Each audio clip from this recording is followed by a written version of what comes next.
ಇವರು ಸಹ ವೇದಿಕೆ ಮೇಲೆ ಆಸೀನರಾಗಿದ್ದಾರೆ. ಅವರಿಗೂ ಸಹ ಸ್ವಾಗತವನ್ನು ಕೋರಬೇಕು. ನಮ್ಮ ಕಾರ್ಯಕರ್ತರು ಆದಷ್ಟು ಬೇಗ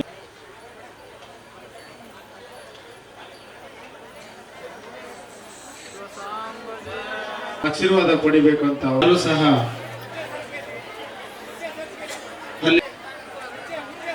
ಹಾಗಾಗಿ ಅಜ್ಜನಿಗೆ ಈ ರೂಪದಲ್ಲಿ ಅವರು ಸ್ವರೂಪಾನಂದವ್ರು ಆಯ್ತು ಆಗಿಲ್ಲ. ಗದ್ದಲದೊಳಗೆ ಏನು ಯಾರ ಪ್ರವಚನ ಏನು ಎಂತು ನಮಗೆ ಹಿಂಗಾಗ್ಬಿಟ್ರೆ ಅದ್ದವ್ರು ಏನ್ ಹೇಳಿದ್ರು ಅಂದ್ರೆ ಭಾರಿ ಚಲೋ ಹೇಳಿದ್ರು. ಏನ್ ಹೇಳಿದ್ರಪ್ಪ ಅಂತಂದ್ರೆ ಒಂದು ಇಲ್ಲ ವಿಷಯ. ಸಮಾಜದವರು ಎಲ್ಲರೂ ಕೂಡ ನಾವು ಹಿಂದೆ ಬಿದ್ದಿದ್ದಾರೆ. ಆದ್ರೂ ನಾನು ಸಿದ್ಧಾರೂಢ ಮಠವನ್ನ ಅನೇಕ ಕಡೆ ಕಟ್ಟಿದ್ದೇನೆ, ಬಿಟ್ಟು ಹೇಗೆ ಬರಲಿ ಅಂತಕ್ಕಂಥ ಒಂದು ಭಾವನೆ ಅವರಿಗೆ. ಆದರೂ ಕೂಡ ನಾವು ಕೊಡು ಒಕ್ಕಲಿಗ ಸಮಾಜದವರು ಎಲ್ಲರೂ ಸೇರಿ ಇಲ್ಲ ಗುರುಗಳೇ, ಜಗದ್ಗುರು ಪೀಠಕ್ಕೆ ನೀವೇ ಆಗಬೇಕು ಆಗಿರ್ತಕ್ಕಂಥ ಬಿಜಾಪುರದ ಶ್ರೀ ಆರೂಢ ಭಾರತಿ ಮಹಾಸ್ವಾಮಿಗಳಿಂದ ಶ್ರೀಮಠದ ಶಂಕರಾನಂದ ಮಹಾಸ್ವಾಮಿಗಳಿಗೆ ಸತ್ಕಾರ. ತಮ್ಮೆಲ್ಲರ ಜೋರಾದ ಚಪ್ಪಾಳೆ ಮೊಳಗಲಿ ಅಂತ ಕೇಳ್ಕೊಳ್ತಾ ಇದ್ದೀನಿ. ಹೋತನಹಳ್ಳಿ ಮಠದ ಸದ್ಗುರು ಶಂಕರಾನಂದ ಮಹಾಸ್ವಾಮಿಗಳಿಂದ ಶ್ರೀ ಆರೂಢ ಭಾರತಿ ಮಹಾಸ್ವಾಮಿಗಳು ಸಿದ್ಧಾರೂಢ ಮಿಷನ್ ಬೆಂಗಳೂರು ಪೂಜ್ಯರಿಗೆ ಸತ್ಕಾರ. ನಿಮ್ಮೆಲ್ಲರ ಜೋರಾದ ಚಪ್ಪಾಳೆ ಈ ಕಾರ್ಯಕ್ರಮಕ್ಕೆ ಆಗಮಿಸಿ ನಮ್ಮೆಲ್ಲರನ್ನ ತಮ್ಮ ಅನುಭವ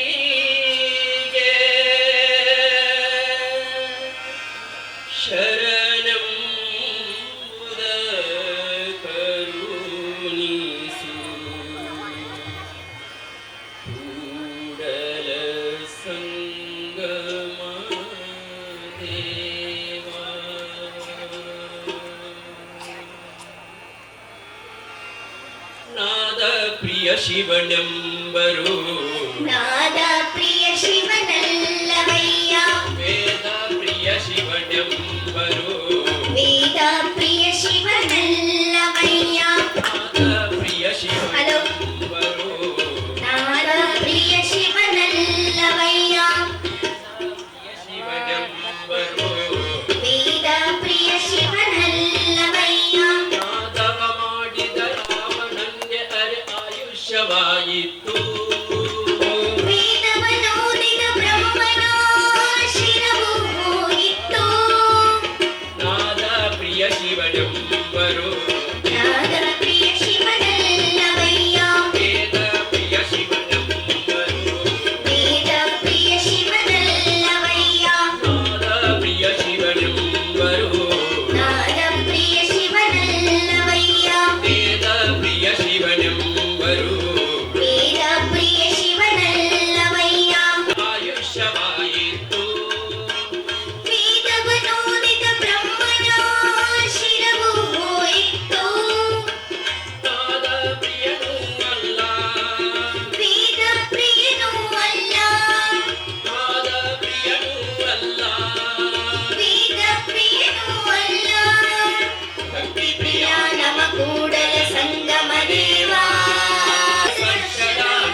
ಲಕ್ಷ್ಮೀ ಬಾರಮ್ಮ ನಮ್ಮನೆ ಸೌಭಾಗ್ಯಾದ ಲಕ್ಷ್ಮೀ ಬಾರಮ್ಮ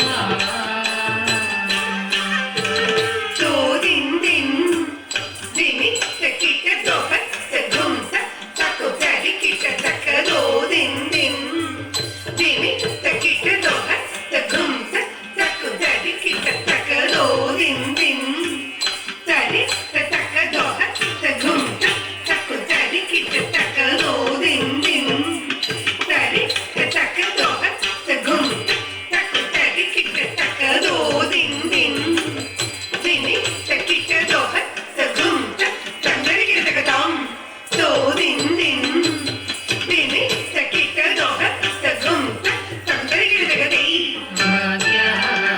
ಲಕ್ಷ್ಮೀ ಬಾರಮ್ಮ ನಮ್ಮನೆ ಸೌಭಾಗ್ಯಾದ ಲಕ್ಷ್ಮೀ ಬಾರಮ್ಮ ನಮ್ಮನೆ ಸೌಭಾಗ್ಯಾದ ಲಕ್ಷ್ಮೀ ಬಾರಮ್ಮ ನಮ್ಮನೆ ಸೌಭಾಗ್ಯಮ್ಮ ದೃಷ್ಟಿಯ ಕರೆಯುತ್ತ ಬಾರಿ ಅನಕ ಮಾರಯ ಸಿದ್ಧಿಯ ತೋರಿ ಅನಕ ದೃಷ್ಟಿಯ ಕರೆಯುತ್ತ ಬಾರಿ ಅನಕ ಮಾರಯ ಸಿದ್ಧಿಯ ತೋರಿ ದಿನಕರಗೋಡಿ ತೇಜದಿ ಹೊಳೆವ ಜನಕರಾಯನ ಕುಮಾರಿವೆ.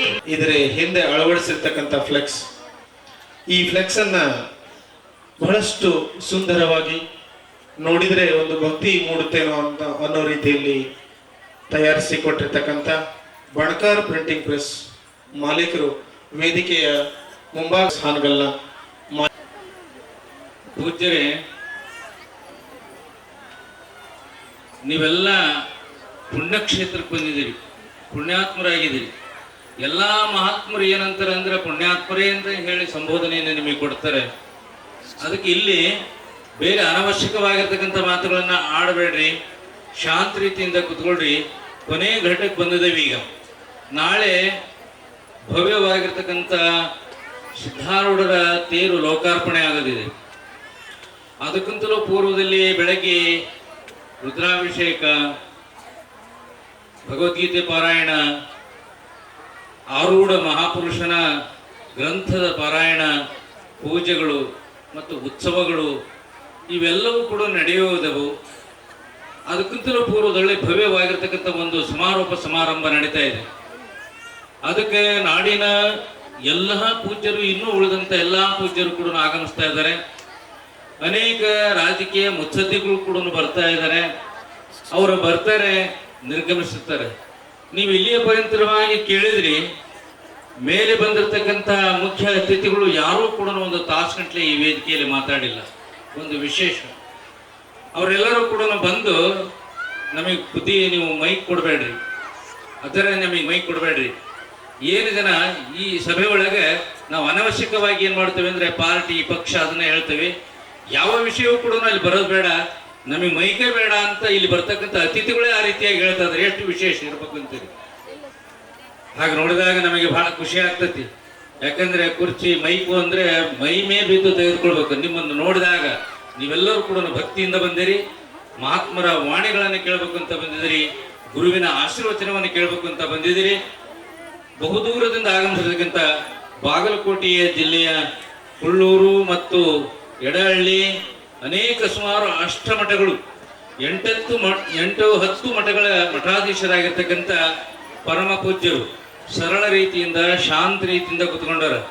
ಅವ್ರ ಮಠದಲ್ಲಿ ಆಗಿದ್ರೆ ಇಷ್ಟೊತ್ತಿಗೆ ಜಬರಿಸ್ಬಿಡ್ತಿದ್ರು ಅವರು. ಆದ್ರೆ ಇಲ್ಲಿ ಬಂದು ಯಾಕೆ ಕುಂತಾರ ಅಂತಂದ್ರೆ ಶಾಂತ ರೀತಿಯಿಂದ ಕುತ್ಕೊಂಡಾರ. ಕಡೆಗೆ ಇಳಿದು ನಿಮ್ಮ ಮಧ್ಯದೊಳಗರ ಬಂದು ಅವ್ರು ಹೇಗಿರ್ತಾರ ಅಲ್ಲಿ ಅವ್ರ ಮಠಕ್ಕೆ ಹೋಗಿ ಒಂದು ಸರಿ ಕಾರ್ಯಕ್ರಮಕ್ಕೆ ಹೋಗಿ ನೋಡ್ರಿ. ಆದರೆ ಆಗಮಿಸಿರ್ತಕ್ಕಂಥ ಪರಮ ಪೂಜ್ಯರಿಗೆ ನಾವು ಬೆಲೆಯನ್ನು ಕೊಡಬೇಕಾಗ್ತೈತಿ. ಹೀಗಾಗಿ ಯಾರು ಕೂಡ ಗದ್ದಲವನ್ನು ಮಾಡಬೇಡ್ರಿ. ಅಪ್ಪ ಅವರ ಆಶೀರ್ವಚನ ಆಗ್ತೈತಿ. ಪರಮ ಪೂಜ್ಯರಾಗಿರ್ತಕ್ಕಂಥ ಜಗದ್ಗುರು ಸೋಮಶೇಖರ ಶಿವಾಚಾರ್ಯ ಮಹಾಸ್ವಾಮೀಜಿಯವರು ಪುಷ್ಪಗಿರಿ ಮಹಾಸಂಸ್ಥಾನದ ಜಗದ್ಗುರು ಕೂಡ ಬರುವ ನಿರೀಕ್ಷೆ ಇದೆ. ಅವರು ನಡೀಲಿ. ನಿಮ್ಮ ಆಧ್ಯಾತ್ಮಿಕವಾಗಿರ್ತಕ್ಕಂಥ ಗೋಷ್ಠಿ ಅದರ ಪಾಡಿನಲ್ಲಿ ಅದು ನಡೀತಾ ಇರಲಿ. ನಾವು ಬರ್ತೇವೆ, ಇಲ್ಲಿ ಕುತ್ಕೊಂತೀವಿ. ಆದ್ರೆ ನಮ್ಮನ್ನ ಮೇಲ್ ಮಾತ್ರ ಕರಿಬೇಡ್ರಿ. ಬಂದ್ರು ಕೂಡ ಅಲ್ಲ ಬರ್ದ ಮೇಲೆ ಅಂತ ಹೇಳ್ತಾ ಇದ್ದಾರೆ.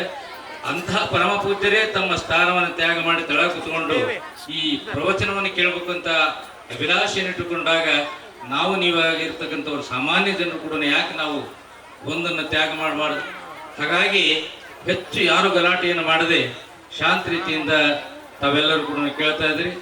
ನಮ್ಮ ಕುಳ್ಳೂರಿನ ಪರಮ ಪೂಜ್ಯರಾಗಿರ್ತಕ್ಕಂಥ ಸದ್ಗುರು ಬಸವಾನಂದ ಭಾರತಿ ಅಪ್ಪವರು ಅವರು ಕೂಡ ಚರಿತ್ರೆಯಲ್ಲಿ ಇಲ್ಲದೇ ಇರತಕ್ಕಂಥ ಅನೇಕ ವಾಕ್ಯಗಳನ್ನ ಜಗತ್ತಿಗೆ ತೋರ್ಪಡಿಸಿದರು. ಅದನ್ನ ಸಾಧನೆ ಮಾಡಿ ತೋರಿಸಿದರೆ ಅಂತಹ ಪರಮ ಪೂಜ್ಯರ ಆಶೀರ್ವಚನಕ್ಕೆ ನಾವು ಸಮಯವನ್ನು ಕಲ್ಪಿಸಿಕೊಡ್ತಾ ನಮ್ಮ ಎರಡು ಮಾತುಗಳನ್ನು ಮುಗಿಸ್ತಾ ಇದ್ದೇವೆ. ಪುಣ್ಯವಂತರು ಅಂತ ಹೇಳಲಿಕ್ಕೆ ನಾ ಇಚ್ಛೆ ಪಡ್ತೀನಿ. ನನ್ನ ಒಂದೆರಡು ಅನುಭವಗಳನ್ನ ಈ ಕಾರ್ಯಕ್ರಮದ ಕುರಿತು ನಾ ಹೇಳ್ಕೊಳ್ತೀನಿ. ಇಂಥ ಒಂದು ಕಾರ್ಯಕ್ರಮ ಮಾಡೋದನ್ನ ಕಂಡಾಗ ಮತ್ತೆ ಹುರಿದುಂಬಿಸ್ತವ್ರದು ಹೋತ್ನಳ್ಳಿ ಜನ. ಮೊಟ್ಟ ಮೊದಲಾಗಿ ಹೋತ್ನಳ್ಳಿ ಜನಕ್ಕೆ ನಾ ಈ ಮೂಲಕ ಕೃತಜ್ಞತೆಯನ್ನು ಹೇಳ್ತಿದ್ದೇನೆ. ನಿಮ್ಮೂರು ವಿಶೇಷವಾಗಿರ್ತಕ್ಕಂಥ ಗ್ರಾಮ. ದಯವಿಟ್ಟು ಈ ಮಠವನ್ನ ಅಭಿವೃದ್ಧಿಪಡಿಸಬೇಕು. ಈ ಮಠಕ್ಕೆ ಸಾವಿರಾರು ಲಕ್ಷಾಂತರ ಭಕ್ತರು ಹರಿದು ಬರುವಂತಹ ಯಾವ ಗ್ರಾಮದಲ್ಲಿ ಇಲ್ಲ ಅನ್ನಂಗಿಲ್ಲ. ಸದ್ಗುರುಗಳ ಕೊನೆಯ ಆಶೀರ್ವಚನನೂ ಮುಗೀತು. ಒಂದೆರಡು ಮೂರು ನಾಳೆಯ ಸೂಚನೆಗಳನ್ನ ನಿಮಗೆಲ್ಲ ಕೊಡ್ತೀವಿ. ದಿನ ಬಂದಂಗ ನಾಳೆ 7 ಗಂಟೆಗೆ ಬರೋದಲ್ಲ, ನಾಳೆ ಅಪರೂಪದ ಕಾರ್ಯಕ್ರಮ, ನೂತನ ರಥದ ಉದ್ಘಾಟನಾ ರಥೋತ್ಸವ. ಸಿದ್ಧಾರೂಢಪ್ಪನವ್ರನ್ನ ರಥದೊಳಗೆ ಕೂರಿಸಿ, ಸದ್ಗುರು ಶಂಕರಾನಂದಪ್ಪ ಅವ್ರನ್ನ ರಥದೊಳಗೆ ಕೂರಿಸಿ ಆನಂದದಿಂದ ನಾವು ನೀವೆಲ್ಲ ಕೂಡಿ ಅಜ್ಜನ ತೇರು ಎಳೆಯೋಣ. ಅಜ್ಜನ ತೇರು ನಾವು ಎಳೆದ್ರೆ ನಮ್ಮ ತೇರು ಅವನು ಎಳಿತಾನೆ. ನಮ್ಮ ತೇರು ಅಂದ್ರೆ ಮತ್ತೆ ನೀವು ತಪ್ಪು ತಿಳ್ಕೊಬೇಡ್ರಿ. ನಮ್ಮ ಸಂಸಾರ ಅನ್ನುವಂತ ರಥವನ್ನ ಅವನು ನಿಭಾಯಿಸ್ತಾನೆ ಅನ್ನುವಂತ ಮಾತನ್ನು ಹೇಳ್ತಾ ನಾಳೆ ಬಹುಬೇಗ ತಾವೆಲ್ಲ ಈ ಕಡೆಗೆ ಬರ್ರಿ. ನಾಳೆ ರಾತ್ರಿ ಪ್ರವಚನದ ನಂತರ ಸಿದ್ಧಾರೂಢ ಸ್ವಾಮಿ ಮಹಾತ್ಮೆ ಅನ್ನುವಂತ ಸುಂದರ ನಾಟಕ, ಅದಕ್ಕೆ ತಾವೆಲ್ಲ ಭಾಗವಹಿಸ್ರಿ. ನಾಳೆ ಬಹುತೇಕ ಇಡೀ ದಿನ, ನಾಳೆ ಹಗಲಿ ಪೂರ್ತಿ ಕಾರ್ಯಕ್ರಮ ಚಲೋನ ಇರ್ತಾವ. ತಾವೆಲ್ಲ ನಾಳೆ ಒಂದಿನ ನಿಮ್ಮ ಮನೆ ಚಿಂತೆ ಅವ ಇರ್ಲಿ, ಮನೆ ಇರ್ತತಿ, ಅಲ್ಲೇ ಇರ್ತತಿ. ಎಲ್ಲರೂ ಇಡೀ ದಿನ ಇಲ್ಲೇ ಬಂದು ಎಲ್ಲರೂ ಈ ಕಾರ್ಯದೊಳಗೆ ಭಾಗವಹಿಸ್ರಿ ಅನ್ನುವಂತ ಒಂದು ಮಾತನ್ನ ಹೇಳ್ತಾ ಒಂದೇ ಸೂಚನೆ ಎಲ್ಲರೂ ಲಕ್ಷ್ಯ ಕೊಟ್ಟು ಕೇಳ್ರಿ. ಈ ಮಠದೊಳಗೆ ಇನ್ನ 1-2 ದೊಡ್ಡ ಕೆಲಸ ಆಗಬಹುದವು. ಏನಪ್ಪಾ ಅಂದ್ರೆ ಸಿದ್ಧಾರೂಢ ಅಜ್ಜಗ ಅಲ್ಲಿ ಹುಬ್ಬಳ್ಳಿಯಾಗ ಹೆಂಗ ಒಂದು ಬೆಳ್ಳಿ ಮಂಟಪ ಐತಲ್ಲ, ನಿಮ್ ತಾಕತ್ತಿದ್ರ ಬೆಳ್ಳಿ ಮಂಟಪ ಮಾಡಿಸ್ರಿ, ಇಲ್ಲ ಹಿತ್ತಾಳಿದಾರ ಮಾಡ್ರಿ. ಒಂದು ಬೆಳ್ಳಿ ಅಥವಾ ಹಿತ್ತಾಳಿ ಮಂಟಪವನ್ನು ಮಾಡೋದು ಸೇವಾ ಐತಿ. ಸಿದ್ಧಾರೂಢ ಅಜ್ಜಗ ಬೆಳ್ಳಿ ಅಥವಾ ಬಂಗಾರದ ಕಿರೀಟವನ್ನು ಮಾಡಿಸ್ಕೊಡಕ್ಕೆ ಯಾರ ಒಬ್ಬರು ತಯಾರಾದ್ರಿ ಅಂದ್ರೆ ದೊಡ್ಡ ಪುಣ್ಯ ಬರ್ತದೆ. ಅಜ್ಜಗ ಕಿರೀಟ, ಕೊರಳೊಳಗ ನಾಗಾಭರಣ, ಇವು 3 ಕೆಲಸ ಇಲ್ಲಿ ಆಗುವಂಥದ್ದು ಬಾಕಿ ಐತಿ. ಯಾಕಂದ್ರೆ ಈಗ ಹೇಳಬೇಕು, ಈಗೆಲ್ಲ ದೊಡ್ಡ ದೊಡ್ಡ ದಾನಿಗಳು ಬಂದಿರಿ, ನಿಮ್ಮ ಮನಸ್ಸಿನಾಗೂ ಅನಿಸಿರ್ತೈತಿ ಅವ್ರು ಅದನ್ನ ಮಾಡಿದ್ರು ಇವ್ರು ಇದನ್ನ ಮಾಡಿದ್ರು, ನಾವು ಬರೀ ಚಪ್ಪಾಳಿ ಹೊಡೆದು ಹೊಂಟಿವಿ. ನಾವು ಏನಾರ ಮಾಡ್ಬೇಕು ಅಂತ ಯಾರ್ದಾರ ಮನಸ್ಸಿನಾಗ ಅಜ್ಜ ಹೊಕ್ಕಿತ್ತಂದ್ರ, ಯಾರಿಗಾರ ಅಜ್ಜನ ಸೇವಾ ಬೇಕಿತ್ತಂದ್ರ, ಯಾಕಂದ್ರ ಇಲ್ಲಿ ಪುಕ್ಕಟ್ಟು ಏನಿಲ್ರಿ, ನೀವು ಮಾಡಿದ್ ನಿಮಗ. ಯಾಕಂದ್ರ ಕೊಟ್ಟು ನಾ ಕೆಟ್ಟೆ ನೆನಬೇಡ, ಅದು ಮುಂದೆ ಕಟ್ಟಿಟ್ಟು ಗೊತ್ತಿ ನಿಮ್ಮ ಕಷ್ಟದೊಳಗ ಅದ ಆಗ್ತೈತಿ. ನಾವ ಸಾದಾ ಸೀದಾ ಮಂದಿ ಯಾರ ನಮಗೆ ಒಂದು ಆಯರ್ ಮಾಡಿದ್ರಂದ್ರ ಬರ್ಕೋನಕ್ ಒಬ್ರು ಕುಂದ್ರಿಸಿರ್ತೇವೆ. ಮೊಯ್ ಬರ್ಕೋನವ್ರು ಯಾಕೆ ಬರ್ಕೊಂತಾರ ಗೊತ್ತೈತನ, ಮುಂದೆ ಇವ್ರದು ಮದುವೆ ಇರ್ತೈತಿ. ಅವಾಗ ಇವ್ರು ಎಟ್ಟ ಕೊಟ್ಟಿದ್ರ ನೋಡಿ ಅಟ್ಟ ಕೊಡೋರು.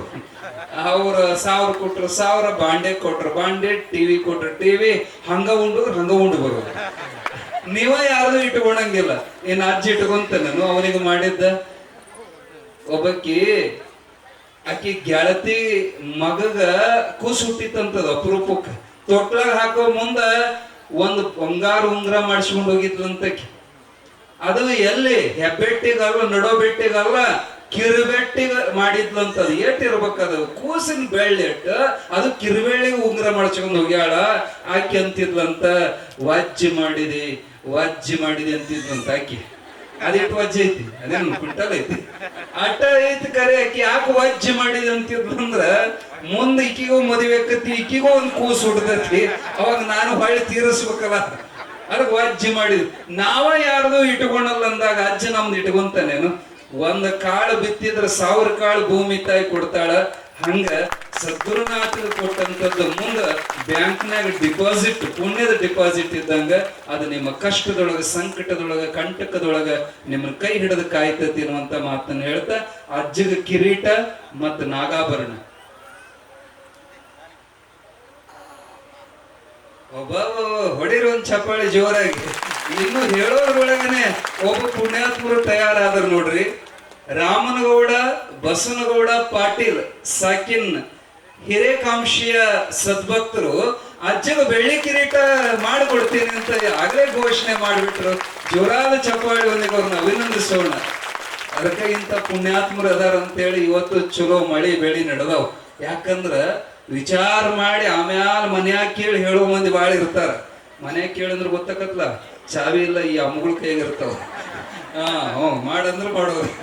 ಆದ್ರೆ ಅವ್ರು ಹಿಂದೂ ಮುಂದೂ ವಿಚಾರ ಮಾಡದಂಗ ಆಗ ಬಾ ಈಗ ಬಾ ಹೋಗಿ ಬಾ ಎನ್ನದಲೆ ಆಗಲೇ ಕರೆದು ನೀಡುವವನ ಧರ್ಮ ಹೊನ್ನಾಗಲೇ ಬಿಡುವ ಸರ್ವಜ್ಞ ಅನ್ನುವಂಗ ಆಗಿಂದಾಗೆ ಮನಸ್ಸು ಮಾಡಿ ಅಜ್ಜಗ ಕಿರೀಟ ಹಾಕುವಂತ ಸಂಕಲ್ಪ ಮಾಡ್ಯಾರ.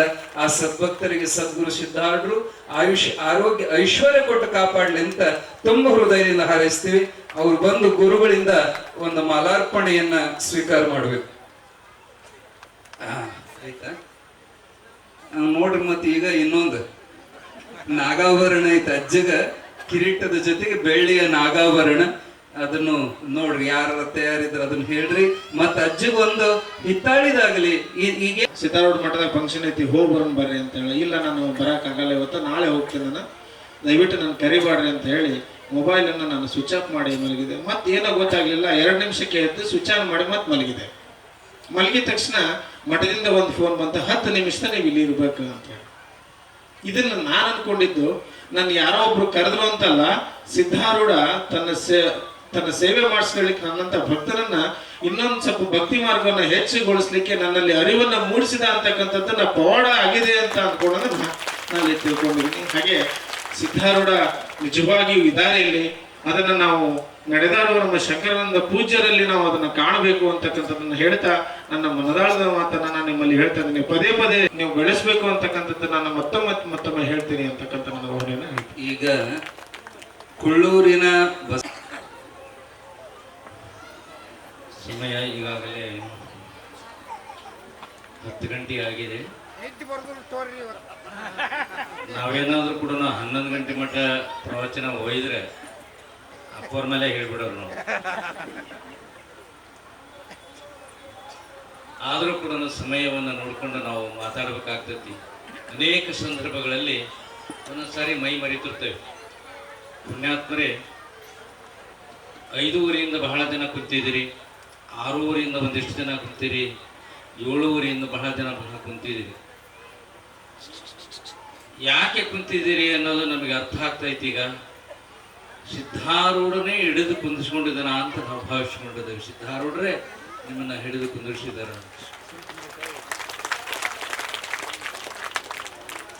ಒಂದೆರಡು ಮಾತುಗಳನ್ನ ನಾವು ಹಂಚ್ಕೋಬೇಕಾಗ್ತತಿ. ಪರೋಕ್ಷ ರೂಪದಿಂದ ದುಡಿತಕ್ಕಂಥ ವ್ಯಕ್ತಿಗಳು ಸುಮಾರು 3 ತಿಂಗಳಿಂದ ದುಡಿತಾ ಇದ್ದಾರೆ ಇಲ್ಲಿ. ನಿಜವಾದ ಸಿದ್ಧಾರೂಢ ಭಕ್ತರು ಅವರು ಅಂತ ಹೇಳಿ ಹಗಲು ರಾತ್ರಿ ಬಿಡದಂಗೆ ಒಂದು 25 ಜನ ದುಡಿತಾ ಇದ್ದಾರೆ ಈ ಮಠದಲ್ಲಿ. ಪಗಾರ ಕೇಳಿಲ್ಲ ಮತ್ತು ಯಾಕೆ ಅಂತಂದ್ರೆ, ಒಬ್ಬ ಪುಣ್ಯಾತ್ಮರು ಇಲ್ಲಿ ಮಂದಿರವನ್ನು ಕಟ್ಟಿಸ್ತಾರ ಅಂತ ಬಂದ ತಕ್ಷಣದಲ್ಲಿ ಅವರು ಸುಮಾರು ಒಂದು 40 ಲೋಡ್ ಕಲ್ಲುಗಳನ್ನ ದೂರದಿಂದ ತರಿಸಿ, ಆ 40 ಲೋಡ್ಗಳನ್ನ ಕಲ್ಲು ತರಿಸಿ ಭೂಮಿಯಲ್ಲಿ 4 ಫೂಟ್ ಅಗಲ 5 ಫೂಟ್ ಆಳ ಪಾಯ ತೆಗೆದು ಅದನ್ನು ತುಂಬಬೇಕಾದ್ರೆ ₹1 ಪಗಾರ ಕೊಟ್ಟಿಲ್ಲ. ಇದು ಶತಮಾನೋತ್ಸವದ ನಿದರ್ಶನ. ಇದು ₹1 ಪಗಾರ ಕೊಟ್ಟಿಲ್ಲ. ಅದನ್ನ ಎಲ್ಲಾದ್ರೂ ಕೂಡ ಗುತ್ತಿಗೆ ಕೊಡ್ಲಿಕ್ಕೆ ಹೋಗಿದ್ರೆ ಅದು ಎಷ್ಟು ಲಕ್ಷ ಕೇಳ್ತಿದ್ರೆ ನಾನು ಅಷ್ಟು ಕೆಲಸವನ್ನ ಒಂದು 25 ಜನ ಪಗಾರ ಇಲ್ಲದೆ ದುಡಿದು ಇವತ್ತು ಮಂದಿರವನ್ನ ಕಟ್ಟಲಿಕ್ಕೆ ಆ ಅಜ್ಜ ಏನು ಬಂದಿದೆ, ಆಂಧ್ರದ ಅಜ್ಜ, ಆ ಅಜ್ಜ ಒಂದು 70 ಲಕ್ಷದ 80 ಲಕ್ಷದ ಮಂದಿರವನ್ನ ಕಟ್ಟಿಸ್ಕೊಡ್ತೈತಿ ಅಂದ ಮೇಲೆ ನಾವ್ಯಾಕೆ ದುಡಿಬಾರ್ದು ಅಂತ ಶತಮಾನೋತ್ಸವದ ಸವಿ ನೆನಪಿಗಾಗಿ ನಾವು ಕೂಡ ದುಡಿಬೇಕಂತ ಹಗಲು ರಾತ್ರಿ ಇಲ್ಲಿ ಭಕ್ತಗಣಗಳು, ಹೋತನಹಳ್ಳಿಯ ಭಕ್ತಗಣ, ಪಕ್ಕದ ಭಕ್ತಗಣಗಳು ಮತ್ತು ಇನ್ನೂ ಅನೇಕ ಸುತ್ತಮುತ್ತ ದೂರ ದೂರದಿಂದ ಬಂದು ಈ ಕಾರ್ಯಕ್ರಮಕ್ಕೆ ಯಶಸ್ವಿಯಾಗಿ ಮಾಡಿದ್ದಾರೆ. ಇನ್ನು ಒಂದು ಉದಾಹರಣೆ ಆಯಿತು. ನಾಳೆ ನಡೀತಕ್ಕಂಥ ಏನು ನಾಟಕ ಇದೆಯಲ್ಲ, ಆ ನಾಟಕದಲ್ಲಿ ಪಾತ್ರಧಾರಿಗಳಿದ್ದಾರೆ. ಅವರು ದೊಡ್ಡ ದೊಡ್ಡ ಹುದ್ದೆಯಲ್ಲಿರೋರು. ನಮ್ಮ ಬ್ಯಾತ್ನಾಳ್ ವಕೀಲರು ಹೇಳಿದ ಹಾಗೆ ಒಂದು ನಾಟಕ ಸಿದ್ಧಾರೂಢ ಮಹಾತ್ಮೆ ನಾಟಕವನ್ನು ಆಡಿಸ್ಲಿಕ್ಕೆ ಖರ್ಚು ಎಷ್ಟು ಬರ್ತೈತೆ ಅಂತ ನಾವು ವಿಚಾರ ಮಾಡಿದ್ವಿ. 1.25 ಅಥವಾ 2 ಲಕ್ಷ ಬೇಕು ಅಂದ್ರು. ನಾವಲ್ಲಿ ಸುಮ್ಮನಾದ್ವಿ. ಕಾರ್ಯಕ್ರಮ ಮಾಡುವುದೇ ಬಹಳ ಕಷ್ಟ, ಮತ್ತಂತಹ ನಾಟಕಕ್ಕೆ ಯಾಕೆ ನಾವು ಖರ್ಚು ಮಾಡ್ಬೇಕು ಅಂತ. ಸಿದ್ಧಾರೂಢ ಹ್ಯಾಕ್ ಕರ್ಸ್ಕೊಂತ ನೋಡ್ರಿ, ಕಾರ್ ತಗೊಂಡು ಆ ಏನು ಉನ್ನತ ಹುದ್ದೆಯಲ್ಲಿ ಇರ್ತಕ್ಕಂಥವ್ರು ಇಲ್ಲಿಗೆ ಬಂದ್ರು. ಅಪರ ಶತಮಾನೋತ್ಸವ ಆಚರಣೆ ಮಾಡ್ತಾ ಇದ್ದೀರಲ್ಲ, ಆ ಸಂದರ್ಭದೊಳಗೆ ನಾವು ನಾಟಕ ಪ್ರದರ್ಶನ ಮಾಡ್ತೀವಿ. ನಾವು ಕೇಳಿದ್ವಿ ಆ ವಿಚಾರವನ್ನ, ಮತ್ತೆ ಇಷ್ಟು ನಿಭಾಯಿಸಕ್ಕಾಗಲ್ಲ, ನೋಡೋಣ ಅಂತಂದ್ವಿ. ಇಲ್ಲಪ್ಪ ಅದ್ರ ಸುದ್ದಿ ಬಿಡ್ರಿ, ನೀವು ನಾಟಕವನ್ನು ನಾವು ಪ್ರದರ್ಶನ ಮಾಡ್ತೇವೆ. ಪ್ರಶಸ್ತಿಯನ್ನು ಪಡೆದವರು ಬೇರೆ ಬೇರೆ ರಾಜ್ಯದಲ್ಲಿ ಇಲ್ಲಿ ಪ್ರಶಸ್ತಿಯನ್ನು ಪಡೆದಿರ್ತಕ್ಕಂಥವ್ರು ನಾಟಕ ಕಂಪನಿಯವರು ಬಂದು ಅವರು ವಾದ್ಯಗಳನ್ನೆಲ್ಲ ತೆಗೆದುಕೊಂಡು ಬರ್ತಾರೆ, ಲೈಟಿಂಗ್ ಸಿಸ್ಟಮ್ ಎಲ್ಲವನ್ನು ಕೂಡ ಹೇರ್ಕೊಂಡು ಬರ್ತಾರೆ, ವೆಹಿಕಲ್ಸ್ ತೆಗೆದುಕೊಂಡು ಬರ್ತಾರೆ. ಮತ್ತು ಆ ಸಿದ್ಧಾರೂಢ ಮಹಾತ್ಮೆ ಒಳಗೆ ಗಂಡು ಪಾತ್ರಗಳನ್ನೇ ಎಲ್ಲರೂ ಇಲ್ಲ, ಸ್ತ್ರೀ ಪಾತ್ರಗಳದು ಅದರೊಳಗೆ. ಆ ಸ್ತ್ರೀ ಪಾತ್ರಗಳನ್ನ ಕರ್ಕೊಂಡು ಬರ್ತೇವೆ ನಾವು, ಅದ್ರ ಖರ್ಚು ನಾವು ನೋಡ್ಕೊಂತೀವಿ. ಅದಕ್ಕೆ ಆ ಸ್ಟೇಜ್, ಈ ಇರ್ತಕ್ಕಂಥ ಸ್ಟೇಜನ್ನು ತೆಗೆದು ಅವ್ರದೇ ಆಗಿರ್ತಕ್ಕಂಥ ಸ್ಟೇಜನ್ನು ತಯಾರು ಮಾಡ್ಕೋಬೇಕಾದ್ರೆ ಸುಮಾರು 1.5 ಲಕ್ಷ ಅಲ್ಲಿಂದ ಬಾಡಿಗೆ ಎಲ್ಲ ಸೇರಿದ್ರೆ 1-2 ಲಕ್ಷ ಆಗ್ತತಿ ಅಂತಂದಾಗ, ಅಪ್ಪರ ನೀವು ಏನು ತಿಳಿದುಕೊಡ್ತೀರ ಅಂತ ತೆಗೆದುಕೊಂಡು ಬರ್ತೇವೆ. ಆದರೆ ನಿಮ್ಮ ಮಠದಲ್ಲಿ ನಾವು ಸಿದ್ಧಾರೂಢ ಮಹಾತ್ಮೆಯ ನಾಟಕವನ್ನು ನಾವು ಪ್ರದರ್ಶನ ಮಾಡ್ತೇವೆ ಅಂತಂದಾಗ ನಮಗೆ ಎಲ್ಲಿಲ್ಲದ ಖುಷಿ ಆಯಿತು. ಅದು ಒಂದು ಕೂಡ ಈ ಕಾರ್ಯಕ್ರಮದೊಳಗೆ ನಾಳೆ ನಡೀತಾ ಇದೆ. ರಥೋತ್ಸವ ಆದಮೇಲೆ ನಡೀತಾ ಇದೆ. ಹೀಗೆ ಹಲವಾರು ಕಾರ್ಯಕ್ರಮಗಳನ್ನು ಯಶಸ್ವಿಯಾಗಿರ್ತಕ್ಕಂಥದ್ದು. ಸುಮಾರು 1 ಕೋಟಿ ರೂಪಾಯಿ ಈ ಮಠಕ್ಕೆ ಸುಮಾರು ಸ್ವಲ್ಪ ದಿವಸದೊಳಗೆ ಆಗ್ತಾ ಇದೆ. ಇಲ್ಲಿ ಭವ್ಯವಾಗಿರ್ತಕ್ಕಂಥ ಒಂದು ಮಂದಿರ, 70-80 ಲಕ್ಷ ರೂಪಾಯಿದ ಮಂದಿರ ಮತ್ತು ತೇರು, ಅದು ಕೂಡ ದಾನ ರೂಪದಿಂದಲೇ ಕಟ್ಟಿಗೆ ಬಂದಿದೆ. ಯಾರು ಕೂಡ ಅದನ್ನು ನಾವು ದುಡ್ಡನ್ನು ಕೊಟ್ಟು ಖರೀದಿ ಮಾಡಿಲ್ಲ. ಎಲ್ಲರೂ ಸ್ವ ಇಚ್ಛೆಯಿಂದ ಕಟ್ಟಿಗೆಯನ್ನು ದಾನ ಮಾಡಿದ್ದಾರೆ. ಆದರೆ ಒಂದು ದುಃಖದ ಸಂಗತಿ ಏನು ಅಂದರೆ, ಆ ಕಟ್ಟಿಗೆ ದಾನವನ್ನು ಮಾಡಿರ್ತಕ್ಕಂಥವ್ರು ಬಹಳ ಜನ ಮೇಲೆ ಬರ್ತಾನೇ ಇಲ್ಲ. ಅವರಿಗೆ ಸಂದೇಶ ಕೆಲವರಿಗೆ ಮುಟ್ಟಿಲ್ಲ. ಯಪ್ಪ ಅದನ್ನೇ ನೀನು ನಾವು ವೇದಿಕೆ ಮೇಲೆ ತರ್ತಿ, ನಾವು ಕೊಡಬೇಕಾಗಿತ್ತು, ಒಂದು ಮರವನ್ನು ನಾವು ಕಟ್ಟಿಗೆಯನ್ನು ಕೊಡಬೇಕಾಗಿತ್ತು, ಒಂದು ಮರವನ್ನು ಕೊಡಬೇಕಾಗಿತ್ತು ಅಂತ. ಮತ್ತು ಅದಲ್ಲದೆ ತೇರನ್ನು ತಯಾರು ಮಾಡತಕ್ಕಂಥವನು ಕೂಡ ಇನ್ನು ಈ ವೇದಿಕೆಗೆ ಬಂದಿಲ್ಲ. ನಾಳಿನ ದಿವಸನಾದ್ರೂ ಕೂಡ, ಇವತ್ತೇನಾದ್ರೂ ಕೂಡ ಬಂದಿದ್ರೆ, ತೇರು ಮಾಡೋರು ಯಾರಾದ್ರೂ ಬಂದಿದ್ರೆ, ಬಸಣ್ಣವರು ಎಲ್ಲಿದ್ರು ಕೂಡ ಬರಬೇಕು. ವೀರಾಪುರದ ಬಸಣ್ಣವರು ಕೂಡ ಈ ತೇರು ಈ ಫಂಕ್ಷನ್ ಅಲ್ಲಿ ಬರಬೇಕಾಗಿದೆ. ಯಾಕಂದ್ರೆ ಸುಮಾರು 10-20 ಲಕ್ಷವನ್ನ ಕೊಟ್ಟರು ಕೂಡ ಮಾಡದೇ ಇರತಕ್ಕಂಥ ತೇರನ್ನ ಎಷ್ಟೂ ಕೊಡದ ಹಾಗೆ ತಮ್ಮ ಸ್ವ ಇಚ್ಛೆಯಿಂದ ಇಂತಹ ಕೆಲಸಗಳನ್ನು ಮಾಡುವವರಿಗೆ ಜನರ ಮಧ್ಯದೊಳಗೆ ಕರೆದು ನಾವು ಅವರಿಗೆ ಸನ್ಮಾನವನ್ನು ಮಾಡಬೇಕಾಗಿದೆ. ಅದಕ್ಕೆ ಆ ವೀರಾಪುರದ ಭಕ್ತರಾಗಿರ್ತಕ್ಕಂಥ ನಮ್ಮ ಬಸಣ್ಣವರಾಗಲಿ ಮತ್ತೆ ವೀರಣ್ಣವರಾಗಲಿ ಮತ್ತು ಅವರ ಬಳಗದವರು ಎಲ್ಲರೂ ಕೂಡ ನಾಳೆ ಅಥವಾ ಇವತ್ತು ಬರದೇ ಇದ್ದ ನಾಳೆ ಆದರೂ ಕೂಡ ಈ ಕಾರ್ಯಕ್ರಮದಲ್ಲಿ ಅಮೇರಿಕದಲ್ಲಿದ್ದಾಗ ಅಮೇರಿಕದಿಂದ ಫೋನ್ ಮಾಡಬೇಕಾದ್ರೆ ನಾವು ಎತ್ತರ ಇದ್ದಾಗ ಅವ್ರು ಮಲಗಿರ್ತಾರೆ, ಅವ್ರು ಮಲಗಿದಾಗ ನಾವು ಎತ್ತರ ಇರ್ತೇವೆ. ಆದರೂ ಕೂಡ ನಮ್ಮ ಮಲ್ಲೇಶಣ್ಣವರು ಮತ್ತು ಅವ್ರ ಮಕ್ಕಳು ಅಲ್ಲಿಂದ ಪ್ರತಿ ದಿವಸ ಫೋನ್ ಮಾಡೋರು ನಮಗೆ, ಏನಾದರೂ ಕೂಡ ನಿಮ್ಮ ಕಾರ್ಯಕ್ರಮ ನಡೀತಾ ಇದೆ, ಹೇಗಿದೆ ಏನು ಅಂತಂದೇಳಿ. ನಮ್ಮ ಮಲ್ಲೇಶಣ್ಣವರು ಅಮೇರಿಕದಲ್ಲಿ ಅದನ್ನು ನಾನು ಇಷ್ಟೊತ್ತೇನು ಮಾಡಿದ್ರೆ ಏನು ಅಂತಕ್ಕಂಥ ಭಾವನೆ ಯಾಕಂತ ಕೇಳ್ತಾ ಇದ್ರೆ, ನಾವು ಹಗಲಿದ್ದಾಗ ಅವರಿಗೆ ರಾತ್ರಿ ಎಚ್ಚರವಾಗಿದ್ದು ಬುದ್ಧಿಯವರಿಗೆ ಎಚ್ಚರ ಇರ್ತಾರೆ, ಈಗ ಹಗಲಿದೆ ಅಂತ ತಿಳ್ಕೊಂಡು ಅಲ್ಲಿಂದಲೇ ಪ್ರತಿ ದಿವಸ ಫೋನ್ ಮಾಡ್ತಾ ಇದ್ರು. ಇಲ್ಲಿ ಆಗ್ತಕ್ಕಂಥ ಸಣ್ಣ ಸಣ್ಣ ಕಾರ್ಯಕ್ರಮಗಳು ಕೂಡ ಅಬ್ಸರ್ವ್ ಮಾಡ್ತಾ ಇರ್ತಕ್ಕಂಥ ಮಲ್ಲೇಶಣ್ಣ ಮತ್ತು ಮಧುಕುಮಾರ್, ಕವಿತಾ ಅವರು ಹಿಂದೆ ಬಹಳ ಸಹಾಯವನ್ನು ಮಾಡಿದ್ದಾರೆ. ಅಂತಹ ಹೊರದೇಶದಲ್ಲಿರ್ತಕ್ಕಂಥವರಿಗೆ ಯಾವ ಕಷ್ಟ ಕಾರ್ಪಣ್ಯಗಳು ಬರದ ಹಾಗೆ ಜಗದ್ಗುರು ಸಿದ್ಧಾರೂಢರನ್ನು ಇಲ್ಲಿಂದಲೇ ಅವರಿಗೆ ಆಶೀರ್ವಾದವನ್ನು ಮಾಡ್ತಾರ ಅಂತ ಹೇಳ್ತಾ, ಅವರಿಗೆ ಇನ್ನೂ ಕೂಡ ಆಯುಷ ಆರೋಗ್ಯ ಸಂಪತ್ತು ಎಲ್ಲದೂ ಕೂಡ ದಯಪಾಲಿಸಲಿ. ಆ ಭವ್ಯ ಮಂದಿರವನ್ನು ನೋಡ್ರಿ, ಸುತ್ತು ಗ್ಲಾಸ್ ಹಾಕಿ ಮೇಲೆ ಕಳಸಗಳನ್ನು 5 ಕಳಸಗಳನ್ನು ಇಟ್ಟು ಭವ್ಯವಾಗಿರ್ತಕ್ಕಂಥ ಒಂದು ಮಂದಿರವನ್ನು ಕಟ್ಟಿದ್ದಾರೆ. ಮತ್ತು ಇವತ್ತು ತುಮಕೂರಿನಿಂದ ಬಹಳ ಜನ ಆಗಮಿಸಿದ್ದಾರೆ. ಸುಮಾರು ಒಂದು 60-70 ಜನ ತುಮಕೂರಿನಿಂದ ಆಗಮಿಸಿದ್ದಾರೆ. ಇಂಜಿನಿಯರ್ ಇದ್ದಾರೆ, ಜರ್ಮನಿಯಲ್ಲಿ ಡಾಕ್ಟರ್ ಇದ್ದಾರೆ. ಇವತ್ತು ಬೆಳಗ್ಗೆ ಬಂದ ಮಣ್ಣಿನಲ್ಲಿ ಕುತ್ಕೊಂಡು ಊಟ ಮಾಡ್ತಾ ಇದ್ರು, ಕೆಳಗಡೆ ಕುತ್ಕೊಂಡು ಊಟ ಮಾಡ್ತಾ ಇದ್ರು. ಎಲ್ಲೋ ಬಯಲು ಪ್ರದೇಶದಲ್ಲಿ ಬಯಲು ದೇಶಕ್ಕೆ ಹೋಗ್ತಾ ಇದ್ರು ಚರಿಗೆ ತೆಗೆದುಕೊಂಡು. ಜರ್ಮನಿಯಲ್ಲಿರ್ತಕ್ಕಂಥವ್ರು ಇಲ್ಲಿ ಬಂದು ಕೆಳಗಡೆ ಕುತ್ಕೊಂಡು ಊಟ ಮಾಡುವಾಗ ನಾವು ಅಂದ್ವಿ, ನೀವೆಲ್ಲ ಹೈಫೈ ಇಲ್ಲಿರ್ತಕ್ಕಂಥವ್ರು, ಹೇಗ್ರಪ್ಪ ನಿಮಗೆ ಏನು ವ್ಯವಸ್ಥೆ ಆಗಲಿಲ್ಲ, ಹೇಗೆ ನಿದ್ದೆ ಬಂತ ಇಲ್ಲ ಅಂತಂದೇಳಿ. ಇವರೆಲ್ಲರೊಳಗೆ ನಾನು ಹಿಂದೆ ಹೀಗಿದ್ದೆ, ಅವನು ಇಂಥ ಗುರುಗಳ ಸೇವೆಯನ್ನು ಮಾಡುವುದರಿಂದ ಇವೆಲ್ಲ ನಮಗೆ ದೊರೆತದವು, ಅದೇನು ದೊಡ್ಡದಲ್ಲ ಅಂತಂದೇಳಿ ಬೆಳಗ್ಗೆ ತಾನೇ ಅವರು ನಿರ್ಗಮಿಸಿದ್ರು. ಇನ್ನೂ ತುಮಕೂರಿಂದ ಬಂದಿರತಕ್ಕಂಥ ಅನೇಕ ಭಕ್ತಗಣಗಳು ಈ ಗ್ರಾಮದ ಏನು ಅನೇಕರು ಅವರಿಗೆ ಆಶ್ರಯ ಕೊಟ್ಟಿದ್ದಾರೆ, ಮನೆಯಲ್ಲಿ ಉಳ್ಕೊಳ್ಳಲಿಕ್ಕೆ ಅವಕಾಶವನ್ನು ಮಾಡಿಕೊಟ್ಟಿದ್ದಾರೆ. ಹೀಗೆ ಶತಮಾನೋತ್ಸವದ ಒಂದು ಸಂದರ್ಭದೊಳಗೆ ಎಂತೆಂಥ ದಾನಿಗಳು ಮುಂದೆ ಬರೋದ್ರಿಂದ ಈ ಭವ್ಯವಾಗಿರ್ತಕ್ಕಂಥ ಕಾರ್ಯಕ್ರಮ ಆಗ್ತಾ ಇದೆ. ನಮ್ಮ ಅಕೌಂಟ್ನಲ್ಲಿ ₹1 ಇಲ್ಲ, ಅಕೌಂಟೇ ಮಾಡಿಸಿದ್ದಿಲ್ಲ ನಾವು. ಯಾಕೆ ಬೇಕು ಅಂತಂತೇಳಿ ಯಾವ ಅಕೌಂಟೇ ಮಾಡಿಸಿದ್ದಿಲ್ಲ ನಾವು, ಯಾವ ಪಾಸ್ಬುಕ್ಕು ಮಾಡಿಸಿದ್ದಿಲ್ಲ ನಾವು. ಆ ರೀತಿಯಾಗಿ ಸುಮ್ಮನೆ ಜಪ ತಪ ಪೂಜೆ ಪುನಸ್ಕಾರವನ್ನು ಮಾಡಿಸ್ಕೊಂಡಿರ್ತಕ್ಕಂಥವರಿಗೆ ನಮಗೆಲ್ಲೇ ದುಡ್ಡು ಬರಬೇಕಿಲ್ಲಿ ಅಡವಿಯಲ್ಲಿ ಇರ್ತಕ್ಕಂಥವ್ರು ತಾವು ಭಕ್ತರೆಲ್ಲರೂ ಕೂಡ ಮನಸ್ಸು ಮಾಡಿ ಅವಾಗ ಏನೇನೋ ಒಂದು ಮಂದಿರವನ್ನು ಕಟ್ಟಬೇಕು ಅಂತ ಒಂದು ಮಂದಿರವನ್ನು ಕಟ್ಟಿದ್ವಿ. ನೀವು ಕೊಟ್ಟಂದ್ರೆ ಇದನ್ನೆಲ್ಲ ಸದುಪಯೋಗ ಮಾಡ್ಕೊಳ್ತಾ ಇಂತಹ ಒಂದು ಮಟ್ಟಕ್ಕೆ ಬಂದಿದೆ. ಮತ್ತು ನಾಳೆ ನಾವು ಖಾಲಿ ಆಗ್ತೇವೆ. ಯಾಕೆ ಖಾಲಿ ಆಗ್ತೇವೆ? ನೀವು ಕೊಟ್ಟಂಥದ್ದು ಏನಾದರೂ ತಂದ್ರೆ ಮತ್ತೊಂದು ಇಮಾರತ್ ಆಗ್ತೈತಿ. ಈಗಾಗಲೇ ಆಗಿದೆ ನಿಮ್ಮ ಗ್ರಾಮಕ್ಕೆ ಈ ಈ ಈ ಮಠಕ್ಕೆ ₹1 ಕೋಟಿ ಈ ಸ್ವಲ್ಪ ದಿವಸದೊಳಗೆ ಬಂದು ಒಂದು ಭವ್ಯವಾಗಿರ್ತಕ್ಕಂಥ ಇಮಾರತುಗಳಾಗಲಿ ತೇರಾಗಲಿ ಇವೆಲ್ಲವೂ ನಿರ್ಮಾಣ ಮಾಡ್ತವೆ.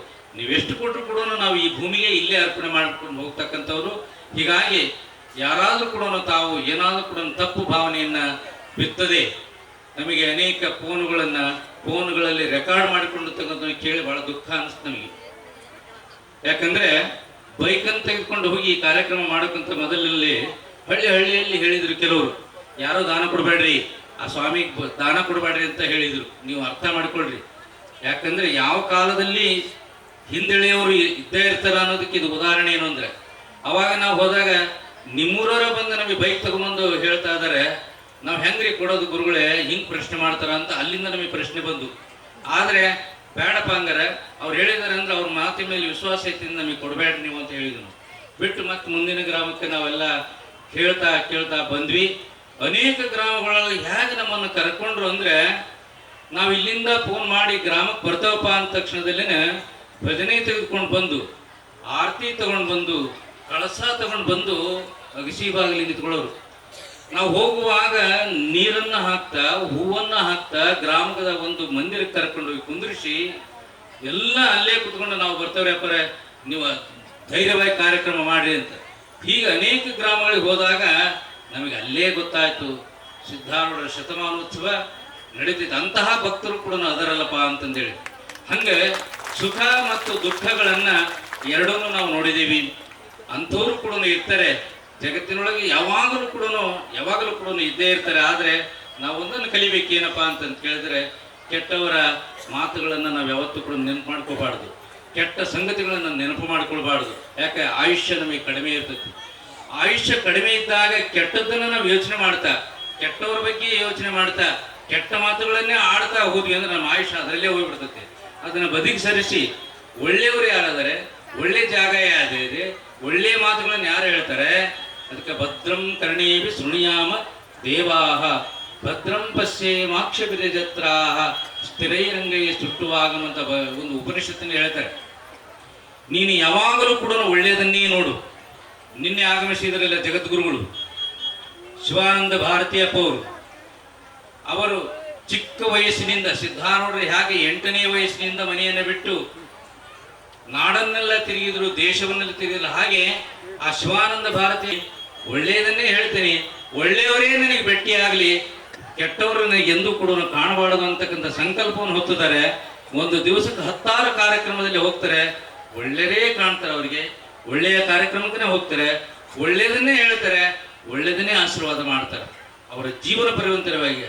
ಹಾಗೆ ನಾವು ಸಹ ನಮ್ಮ ಜೀವನದೊಳಗೆ ಕೆಟ್ಟದ್ದೇನೇ ಬಂದರೂ ಕೂಡ ಅದನ್ನು ಬದಿಗೊತ್ತಿ, ಕೆಟ್ಟವ್ರು ಯಾರಾದರೂ ಕೂಡ ಬಂದರೆ ಅದನ್ನು ಮರೆತು, ಕೆಟ್ಟ ಮಾತುಗಳನ್ನು ಆದರೂ ಕೂಡ ಯಾರಾದರೂ ಕೂಡ ಹೇಳಿದ್ರೆ ನಮಗೆ ರೆಕಾರ್ಡ್ ಹಾಕಿ ತೋರಿಸಿರು. ಮೊಬೈಲ್ನಲ್ಲಿ ರೆಕಾರ್ಡ್ ಹಾಕಿ ತೋರಿಸಿದ್ರು, ನೋಡ್ರಿ ನಿಮ್ಮ ಬಗ್ಗೆ ಹೆಂಗೆ ಮಾತಾಡಿದಾರ ಅಂತ. ಅವನಿಗೆ ಕೇಳಿ ನಮಗೆ ದುಃಖ ಅನ್ನಿಸ್ತು ಮೊದಲು. ಆದರೆ ಆಮೇಲೆ ಸ್ವಲ್ಪ ಒಂದು ಕ್ಷಣ ನಾವೇನು ಮಾಡಿದ್ವಿ ಅಂದರೆ ಅದನ್ನು ಬದಿಗೊತ್ತಿ ಈ ಮಾತಿನಿಂದ ಏನು ಸಾಧ್ಯ ಇಲ್ಲ, ಇದೊಂದು ಭವ್ಯವಾಗಿರ್ತಕ್ಕಂಥ ಕಾರ್ಯಕ್ರಮ ಆಗ್ಬೇಕಂದ್ರೆ ಅಪ್ಪವ್ರು ಹೇಳಿದ್ರಲ್ಲ ಆಗಲೇ, ಕುಳ್ಳೂರಿನ ಪರಮ ಪೂಜ್ಯರಾಗಿರ್ತಕ್ಕಂಥ ಬಸವಾನಂದ ಭಾರತಿ ಅಪ್ಪವ್ರು ಹೇಳಿದ್ರಲ್ಲ, ಒಬ್ಬ ಹೆಣ್ಣು ಮಗಳಿಗೆ ವರ್ಷಕ್ಕೆ ಒಂದು ಸಾರಿ ಒಬ್ಬರಿಗೆ ವಿಷ ಹಾಕಿದ್ರೆ ಸಮಾಧಾನ ಅನ್ನೋದು. ಯಾರಿಗೆ ಹಾಕ್ಬೇಕು ಅಂತ ತೀರ್ಮಾನ ಮಾಡಿದ್ರೆ ಸಿದ್ಧಾರೂಢಗೆ ಹಾಕ್ಬೇಕು ಅಂತ ಬಂದಲ್ಲ ತಾಯಿ, ಹೇಗೆ ಒಂದು ವರ್ಷಕ್ಕೆ ಒಬ್ಬನಿಗೆ ವಿಷ ಹಾಕ್ಬೇಕು ಅಂತ ಮಾಡಿದಲ್ಲ, ಹಂಗೆ ಸಮಾಜದೊಳಗೂ ಕೂಡ ಇರ್ತಾರೆ, ಇಲ್ಲ ಅಂತ ಅಲ್ಲ. ಆದರೆ ಅದನ್ನ ಸಮಾಧಾನದಿಂದ ಸ್ವೀಕಾರ ಮಾಡ್ತಕ್ಕಂಥ ಗುಣ ಬಂತು ಅಂದ್ರೆ ನಾವು ಕೂಡ ಆ ಪರಮ ಪೂಜ್ಯರು ಏನು ನಡೆದು ಹೋಗಿದಾರಲ್ಲ ಆ ದಾರಿಯಲ್ಲಿ ಒಂದು ಸ್ವಲ್ಪ 4 ಹೆಜ್ಜೆನಾದ್ರೂ ಕೂಡ ನಾವು ಹೋಗ್ಲಿಕ್ಕೆ ಸಾಧ್ಯ ಆಗ್ತೈತಿ. ಬಹಳ ಸಮಯ ತೆಗೆದುಕೊಳ್ಳೋದಿಲ್ಲ ಪುಣ್ಯಾತ್ಮರೇ. ನಾಳೆ ಬಹಳ ವಿಶೇಷವಾಗಿರ್ತಕ್ಕಂಥ ಕಾರ್ಯಕ್ರಮಗಳು ನಡೆಯುವುದು, ಬಹಳ ವೈಭವದಿಂದ ನಡೀತಕ್ಕಂಥ ಕಾರ್ಯಕ್ರಮಗಳದು. ಅವು ಎಲ್ಲ ಕಾರ್ಯಕ್ರಮಕ್ಕೆ ಕಾರಣೀಭೂತರು ಯಾರು ಅಂದರೆ ನಾವು ಆಗಲೇ ಹೇಳಿದ್ವಲ್ಲ, ಒಂದು 25-30 ಜನ ಸುಮಾರು ಒಂದು 3 ತಿಂಗಳಿಂದ ದುಡಿದಿರ್ತಕ್ಕಂಥವ್ರು. ಈಗಲೂ ಸಹ ಅಡುಗೆ ಮನೆಯಲ್ಲಿ ಬಹಳ ದಿನ ದುಡಿತಾ ಇದ್ದಾರೆ. ಪುಷ್ಪಗಿರಿ ಗ್ರಾಮೀಣ ಅಭಿವೃದ್ಧಿ ಸಂಸ್ಥೆಯಿಂದ ಬಂದಿರತಕ್ಕಂಥ ಮಹಿಳಾ ಸ್ವಸಹಾಯ ಸಂಘದವರು ಕೂಡ ಸಹಾಯವನ್ನು ಮಾಡಿ, ಅಂದರೆ ಅನ್ನಪೂರ್ಣೇಶ್ವರಿ ಯಾವ ರೀತಿಯಾಗಿ ಅನ್ನವನ್ನು ನೀಡುತ್ತಾಳಲ್ಲ ಅದೇ ರೀತಿಯಾಗಿ ಆ ತಾಯಂದಿರು ಸೇವೆಯನ್ನು ಮಾಡ್ತಾ ಇದ್ದಾರೆ. ಮತ್ತು ನಮ್ಮ ಬೋತ್ನಳ್ಳಿಯ ಮತ್ತು ಗ್ರಾಮದ ಮತ್ತು ಸುತ್ತಮುತ್ತಲ ಗ್ರಾಮಗಳ ಯುವ ಸೇನೆ ಏನಿದೆಯಲ್ಲ ಆ ಯುವಕರು ಕೂಡ ಅದರ ಕಾರ್ಯವನ್ನು ನಿರ್ವಹಿಸಬೇಕು. ನಾಳಿನ ದಿವಸ ಬಂದಂಥವ್ರಿಗೆ ಹೋದಂಥವರಿಗೆ ಪ್ರಸಾದವನ್ನು ಮಾಡ್ತಕ್ಕಂಥ ವ್ಯವಸ್ಥೆ ಇದೆ. ನೀವೆಲ್ಲರೂ ಕೂಡ ಒಂದು ಸಾರಿ ನಿಮ್ಮ ಮೈಕ್ ಸಿಕ್ಕರೆ ಮೈಕ್ನಲ್ಲಿ ಮಾತಾಡ್ರಿ, ಕೈಗೆ ಏನಾದರೂ ಕೂಡ ಚಮಚ ಬಂದರೆ ಚಮಚ ತೆಗೆದುಕೊಂಡು ನೀಡ್ರಿ, ಇಲ್ಲ ಪರಲ್ ಕೈ ಸಿಕ್ಕರೆ ಕಸ ಹೊಡೀರಿ. ಇದು ಸಿದ್ಧಾರೂಢನ ಕ್ಷೇತ್ರ. ಸಿದ್ಧಾರೂಢನ ಕ್ಷೇತ್ರದೊಳಗೆ ನನಗೆ ಉನ್ನತವಾಗಿರ್ತಕ್ಕಂಥ ಸ್ಟೇಜ್ ಸಿಗಲಿಲ್ಲ, ಮೇಲಿರ್ತಕ್ಕಂಥ ಮೈಕ್ ಸಿಗಲಿಲ್ಲ, ಏನೂ ಸಿಗಲಿಲ್ಲ, ನಾನು ಸೇವೆ ಮಾಡಬೇಕು ಅಂತಕ್ಕಂಥ ಭಾವನೆ ಏನಾದರೂ ಕೂಡ ಇದ್ದರೆ ಇನ್ನೂ ಮಾಡಬೇಕಾಗಿರ್ತಕ್ಕಂಥ ಸೇವೆ ಭಾಳ ದೊಡ್ಡದಿದೆ. ನಾವೊಂದು ಸಂಕಲ್ಪ ಮಾಡಿದ್ವಿ, ಆದರೆ ಅದನ್ನು ಮಹಾತ್ಮರು ಯಾರೂ ಕೂಡ ನಡೆಸ್ಕೊಡ್ಲಿಲ್ಲ. ಏನು ಸಂಕಲ್ಪ ಮಾಡಿದ್ವಿ ಅಂದರೆ ನಾವಲ್ಲೊಂದು ಕುರ್ಚಿಯನ್ನು ಹಾಕೊಂಡು ಕುಟ್ಕೊಂಡಿದ್ವಿ. ಗವಿ ಮಠದ ಪರಮ ಪೂಜ್ಯರು ಏನು ಗವಿ ಮಠದ ಗವಿಸಿದ್ದೇಶ್ವರ ಮಹಾಸ್ವಾಮಿಗಳು ಯಾವ ರೀತಿಯಾಗಿ ಬೇರೆ ಕಡೆ ಕುತ್ಕೊಂಡು ಕಾರ್ಯಕ್ರಮ ನಡೆಸ್ತಾರಲ್ಲ ಆ ರೀತಿಯ ಕಾರ್ಯಕ್ರಮ ನಡೆಸಬೇಕು ಅಂತ ನಾವು ಅಲ್ಲೇ ಕೂತ್ಕೊಂಡು ಕಾರ್ಯಕ್ರಮವನ್ನು ಮೊದಲನೇ ದಿವಸ ನಡೆಸಿದ್ವಿ. 2ನೇ ದಿವಸ ಪರಮ ಪೂಜ್ಯರು ಏನು ಮಾಡಿದ್ರು ಕೂಡ ಬಿಡಲಿಲ್ಲ. ಚಿದ್ಗಣಾನಂದಪ್ಪ ಅವ್ರನ್ನ ಏನಾರು ಮಾಡಿ ಒಪ್ಪಿಸಿದ್ವಿ, ಆದರೆ ಇನ್ನುಳಿದ ಪೂಜ್ಯರು ಏನು ಮಾಡಿದ್ರು ಕೂಡ ಬಿಡಲಿಲ್ಲ. ನೀವು ಈ ವೇದಿಕೆಗೆ ಬರಬೇಕು ಅಂತ ನಮ್ಗೆ ತೆಗೆದುಕೊಂಡು ಬಂದರು. ನಾವು ನಮ್ಮ ಕಾರ್ಯಕರ್ತರಿಗೆ ಎಲ್ಲರಿಗೂ ಹೇಳಿದ್ವಿ, ನಾವು ವೇದಿಕೆ ಹತ್ತಲ್ಲಪ್ಪ ಈ ವರ್ಷ ಅಂತಂದು. ನಾವು ಸಂಕಲ್ಪ ಮಾಡ್ಬೇಕಾಗ್ತದೆ.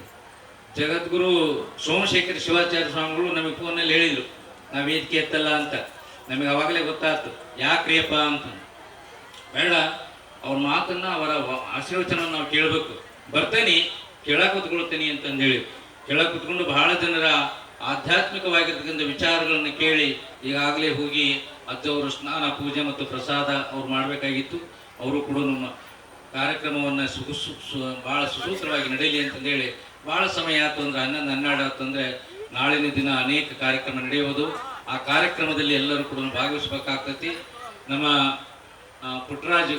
ಪುಟ್ಟರಾಜರವರು ಕೋಡಿಹಳ್ಳಿ ಅನೇಕ ಕಾರ್ಯಕ್ರಮಗಳಲ್ಲಿ ನಮ್ಮನ್ನು ಕರೆಸಿ ಬಹಳ ಉನ್ನತವಾಗಿರ್ತಕ್ಕಂಥ ಕಾರ್ಯಕ್ರಮಗಳನ್ನು ಮಾಡಿದ್ದಾರೆ. ಮತ್ತು ನಮ್ಮ ಲಕ್ಮಾಪುರದ ನಮ್ಮ ಚಂದ್ರಗೌಡ ಪಾಟೀಲ್ರವರು ಬಹಳ ಜನ ಇಲ್ಲಿ ಸನ್ಮಾನಿತರು ಆಗಿದ್ದಾರೆ. ಅವರ ಸನ್ಮಾನಿತರ ಬಗ್ಗೆಯೂ ಕೂಡ ಇಲ್ಲಿ ವಿಶೇಷ ಸೂಚನೆ ಮಾಡ್ತಾ ಇದ್ದಾರೆ. ಇನ್ನೊಂದು ಚೀಟಿಯನ್ನು ಕೊಟ್ಟಿದ್ರು, ಇಲ್ಲಿ ಅಜ್ಜರ ಕೈ ಕೊಟ್ಟಂಗೆ ಕಾಣ್ತಾರೆ ಅನ್ನೋದನ್ನ. ಅಜ್ಜವರು ಅದನ್ನು ಬಹಳ ಸುಂದರವಾಗಿ ಅವರ ನಿರೂಪಣೆ ಇರ್ತದೆ. ಅವರ ಮಾತೇ ಹೆಂಗದು, ಅವರ ಮುಖಾಂತರವಾಗಿ ಇದು ಬರಲಿ ಎಂದು ಅಲ್ಲೇ ಚೀಟಿಯನ್ನು ಕೊಟ್ಟಿದ್ದಾರೆ. ಅದರ ಬಗ್ಗೆ ಅಜ್ಜವರು ಮತ್ತು ಕಾರ್ಯಕರ್ತರು ಕೂಡ ಮಾತಾಡ್ತಾರೆ ಅಂತ ಹೇಳ್ತಾ ನಮ್ಮ 2 ಮಾತುಗಳನ್ನು ಮುಗಿಸ್ತಾ ಇದ್ದೀವಿ.